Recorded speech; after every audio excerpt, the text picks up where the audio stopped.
Hi friends, రైతులకు నమస్కారం. ఇప్పుడు ఒక కొత్త పంటను పరిచయం చేస్తున్నాను చూడండి. మీకు చాలా మన ఆంధ్రాలో పండుద్దా పండదా అనుకుంటూ ఈ మొక్కలు తెచ్చి పెంచడం జరిగింది. ఇందులో 7 వెరైటీస్ ఉన్నాయండి మన దగ్గర.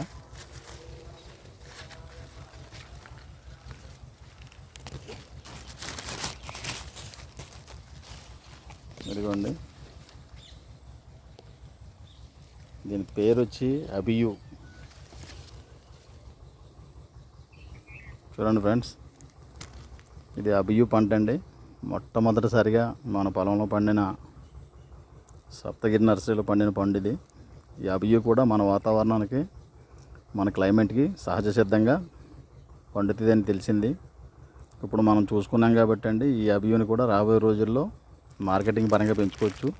కాపు కూడా చాలా బాగుందండి. ఇది ఇంట్రెస్ట్ ఉన్న వాళ్ళకి కొన్ని మొక్కలు తయారు చేస్తాం రాబోయే సంవత్సరానికి. ఇది మీ సప్తగిరి నర్సరీ.